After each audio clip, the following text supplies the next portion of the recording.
शेवेचे लाडू. हे जवळजवळ अर्धा किलोला कमी थोडं बेसन आहे. 3 वाट्या बेसन आहे. 3 वाट्या बेसन तर त्याला पातळ होईल एवढं पाणी. आपण याची शेव बनवून घेणार आहोत. त्यात थोडं मीठ घालणार आहोत आणि त्याची शेव बनवून घेणार आहोत. आपण शेवेचे स्वीट लाडू बनवणार आहोत, गोड लाडू बनवणार आहोत. तर प्रथम आता मी 2 वाटी पीठ, 1 वाटी पाणी आणि ऑरेंज कलर घेतला आहे. तर तो कलर टाकून मी आता पीठ मळून घेणार आहे. हा फूड कलर आहे, तो मी टाकून जरासा टाकून मळून घ्या, त्याच्यामुळे लाडूला कलर छान येईल. हे लाडूच्या शेवेचं पीठ तयार झालं. याला मी 3 वाटी बेसन पीठ, तर 1 वाटीला थोडंसं जास्त पाणी लागलं आहे. असं हे पीठ तयार केलं आहे. आता आपल्याला मऊ शेव करायची, म्हणून आपण पीठ असं मऊ मळलं आहे.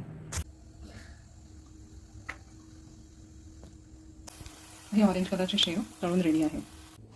तुम्ही पाहू शकता कशी ऑरेंज कलरची सुंदर शेव झाली आहे आणि ती कुरकुरीत पण झाली आहे. लगेचच तुटत आहे आणि चांगली मधून शिजली पण आहे. ही शेवेच्या लाडवाची शेव आता रेडी आहे. ती मी सोऱ्या किंवा शेवग्याने बांधून घेतलेली आहे. ती आपण आता झाकून ठेवू. ती छान कुरकुरीत झाली आहे, त्यात आपण झाकून ठेवू, कारण आपल्याला आता पाक बनवायचा आहे साखरेचा. आता आपण साखरेचा पाक करून घेणार आहोत. त्यासाठी मी 2 वाटी साखर आणि 2 वाटी पीठ होतं त्याप्रमाणे 2 वाटी साखर आणि 1 कप पाणी घेतलं आहे. जेवढी साखर बुडेल तेवढं आपल्याला पाणी घालायचं आहे.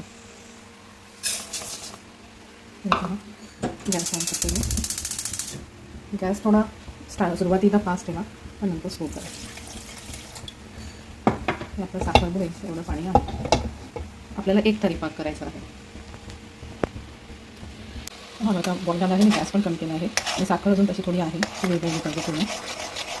त्याला बॉईल झाला आहे. आता जशी जशी साखर वेगळी तसं आपल्याला कळेल की त्यात थोडा चिकटपणा यायला सुरू झाला आहे.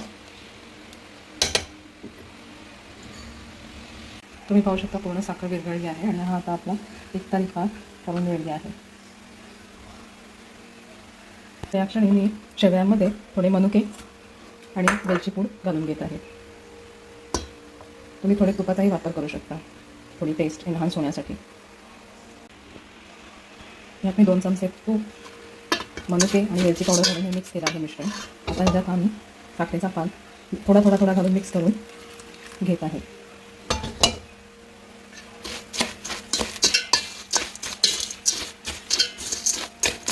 त्यात जसं जसं मुरेल तसं आपण अधिक त्यात घालत जाऊ.